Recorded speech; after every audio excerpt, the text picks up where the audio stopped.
Olá pessoal, tudo bem com vocês? Sejam bem-vindos aí à terceira parte da videoaula de núcleo, né? Nós estamos falando sobre a cromatina, sobre o DNA.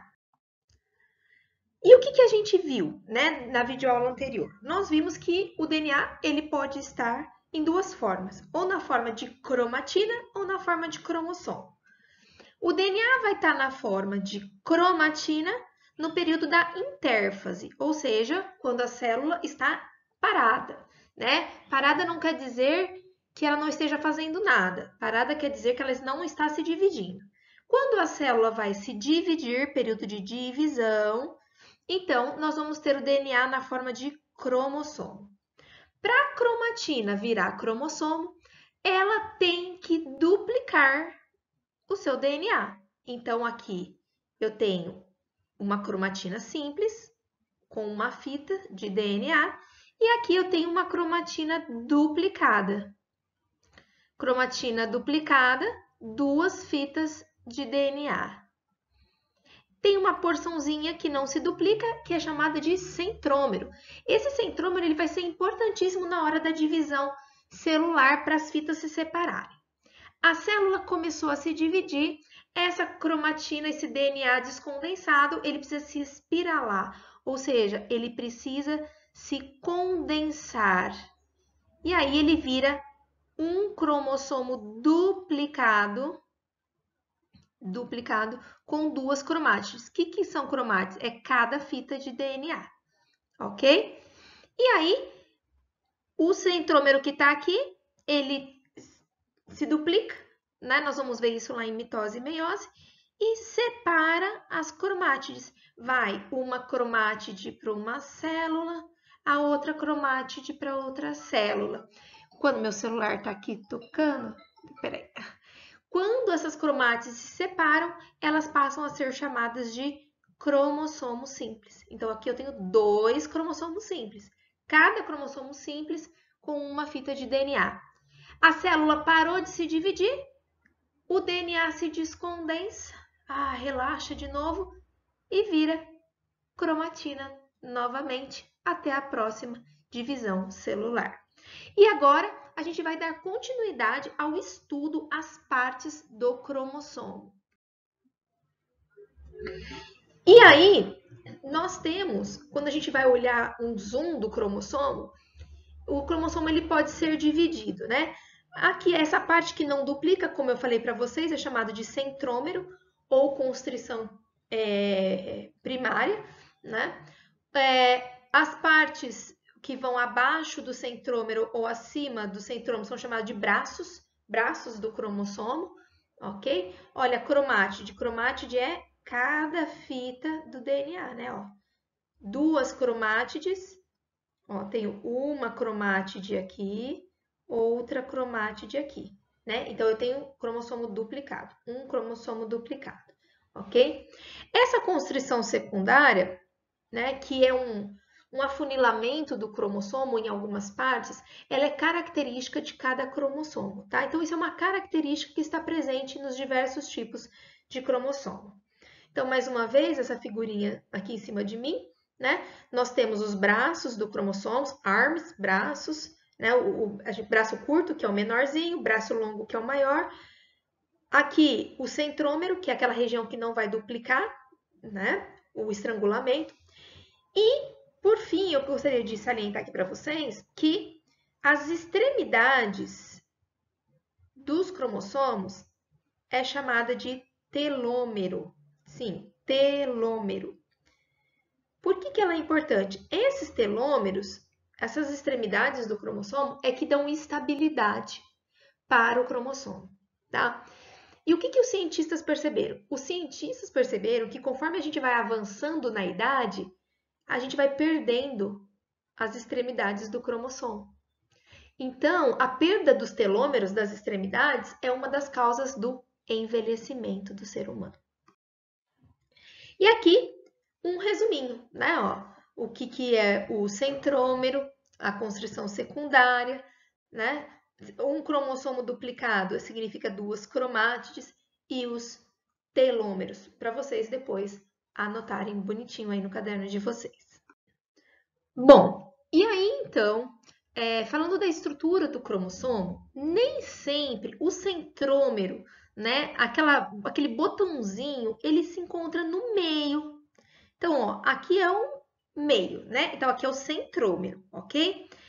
Nesse primeiro cromossomo aqui, vou chamar ele de A, observe que o centrômero está exatamente no meio. Então, os braços de cima e os braços de baixo são praticamente do mesmo tamanho. Quando o centrômero está no meio e os braços são praticamente do mesmo tamanho, eu chamo este cromossomo de metacêntrico, porque ele está no meio. Mas o centrômero pode estar um pouquinho acima, ó. Aqui nós já temos um braço um pouquinho mais curto, menor, do que esse braço maior. Então, a gente chama esse cromossomo de submetacêntrico. E o centrômero pode estar quase na extremidade. Então, aqui tem um braço bem curto e aqui o outro braço bem comprido. E aí, a gente chama isso aqui de acrocêntrico. E o centrômero pode estar na extremidade, né? Só tendo braços longos. Então, eu chamo isso de telocêntrico, ok? Então, de acordo com a posição do centrômero, se ele está mais para o meio, se ele está mais para cima, eu vou ter tipos diferentes de cromossomo, ok? Ana, qual que é a diferença dessa figurinha de baixo que você está falando dessa figurinha de cima, né? Vejam, telocêntrico, acrocêntrico. É porque nessa de baixo nós estamos falando de cromossomo duplicado, com duas fitas de DNA, ok? Nós temos uma fita aqui e a outra fita aqui. Nessa que vocês estão vendo em cima aqui, né? Nós estamos falando de cromossomo simples, tá bom? Cromossomo simples, com uma fita só de DNA. Por isso que essa é a diferença. Então, vocês podem encontrar exercícios que tenha cromossomo simples ou cromossomo duplicado. Lembra que eu falei que nós temos 46 fitas, né, a princípio, de DNA? Então, se nós temos 46 fitas, né, nós vamos ter 46 cromossomos. Lembrando que esses cromossomos podem estar na forma de fita simples ou de fita dupla, ok? A fotografia dos nossos cromossomos na célula é chamada de cariótipo, tá? Cariótipo. Então, se nós pegarmos uma célula nossa, fizermos um tratamento, pegar um núcleo e pegarmos todo o DNA e organizarmos eles na forma de cromossomo, nós vamos encontrar essa figurinha que vocês estão vendo aqui. Então, isso que vocês estão vendo são todos os cromossomos que existem em cada célula nossa. Exceção da hemácia, que não tem núcleo, e exceção dos gametas, que a gente vai ver que os gametas, espermatozoide e óvulo, é diferente, ok? Do resto, células da nossa pele, mão, cada celulinha que vocês imaginam que esteja aqui na nossa mão tem 46 cromossomos. Olha que interessante. Então, a gente chama de cariótipo a fotografia dos cromossomos de uma espécie. Esse cariótipo vai mostrar o número de cromossomos, no nosso caso, é 46 cromossomos, e eles estão aos pares, então a gente fala que são 23 pares. Vamos lá?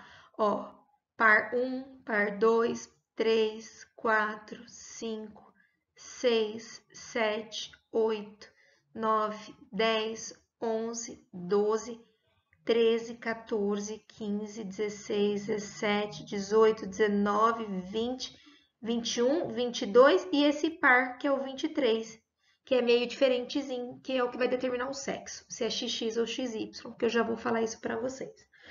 Mostra o cariótipo, mostra a forma, se o cromossomo vai ser metacêntrico, submetacêntrico, acrocêntrico, ok? Então, observe, por exemplo, que esse cromossomo aqui, ó, que eu tô pintando de verde, é super diferente desse cromossomo 22 aqui, ó.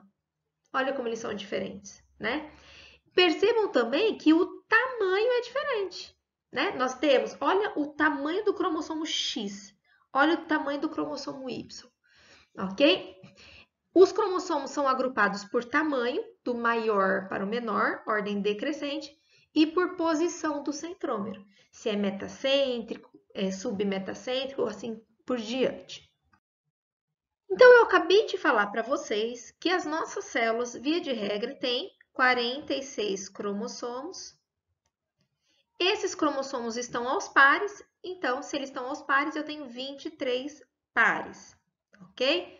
Olha aqui embaixo, par 1, par 2, 3, assim vai, par 22 e o par 23, que é o sexual, que determina o sexo.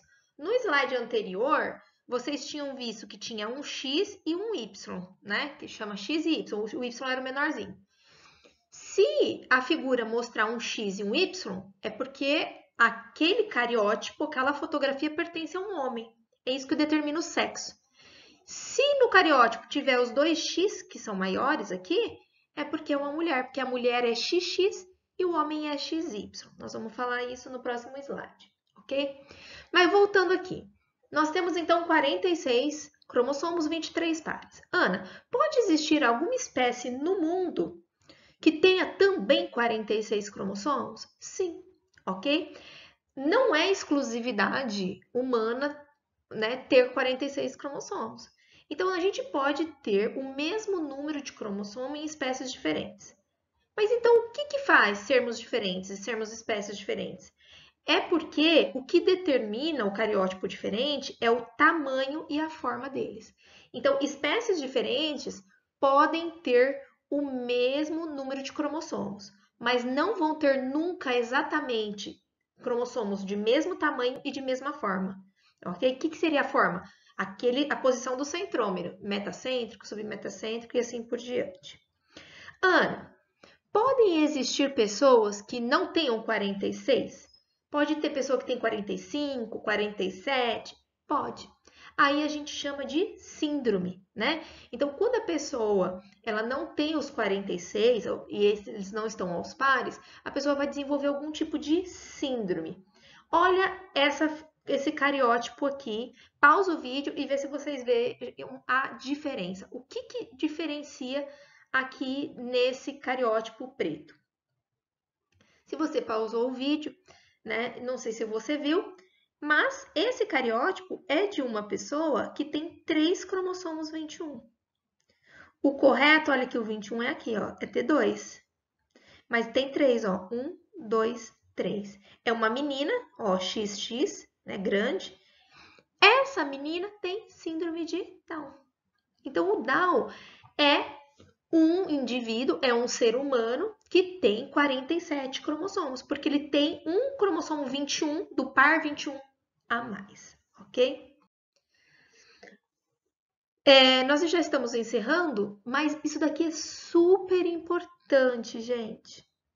Lembra que eu falei para vocês que existe um par que determina o sexo, ok? Esse par que determina o sexo é chamado de par de cromossomos sexuais. Então, o que são cromossomos sexuais? São aqueles que determinam o sexo. Se o cariótipo tiver um X e um Y, é um menino, símbolo de menino, masculino. Se tiver 2x, é porque é uma menina. E os outros, Ana? Os outros são chamados de autossomos. Então, autossomos são aqueles cromossomos que não estão ligados ao sexo, que não são sexuais. Quem é? O 1, o 2, o 3, 4, 5, 6, 7, 8, 9, 10, 11, 12, 13, 14, 15, 16, 17, 18, 19, 20, 21, 22. Todos esses que eu fiz aqui, vou até fazer de amarelo aqui, ó. Todos eles são os autossomos, ok? Então, resumindo, o ser humano tem 46 cromossomos, ou seja, 23 pares. Desses 23 pares, 22 são autossomos, ou seja, 44, ok? E 2 cromossomos são sexuais, um par. Ou vai ser XX ou vai ser XY. Eu não sei se vocês estão se perguntando assim, Ana, mas por que que os cromossomos ocorrem aos pares, né? Por que existe o par 1, o par 2 e o par 3? Porque a gente vem de dois descendentes, né? Na verdade, dois descendentes, dois ascendentes, né? A gente vem da mãe e do pai. Então, esse parzinho, o par 1, deixa eu mudar a cor aqui, o par 1 significa que um veio da mãe e o outro veio do pai, ok? Eles são chamados de cromossomos homólogos, tá? Então, o que são cromossomos homólogos? São cromossomos que têm genes iguais, informações genéticas parecidas. Isso significa que o gene que está aqui é o mesmo gene que está aqui. Agora, no par 2, os genes vão ser diferentes, tá? Então, o que são cromossomos homólogos? Cromossomos homólogos são aqueles em que um veio do pai e o outro veio da mãe e eles têm informações genéticas parecidas. O que é isso? Eles têm genes iguais, tá? O que é gene? Partes do DNA que nos dão características. Se eu não me engano, a gente definiu isso na videoaula 2, ok? Então, cromossomos homólogos são pares de cromossomos herdados do pai e da mãe que possuem informações genéticas semelhantes. Comprimento, estrutura, quantidade, localização de genes e centrômeros similares, ok? Então, não esqueçam disso. Nossas células, a grande maioria das nossas células, os cromossomos estão aos pares, né? Esses pares eu chamo de cromossomos homólogos. Por que eles estão aos pares? Porque um vem da mãe e o outro vem do pai, ok? E a gente para aqui e vai para a quarta e última videoaula.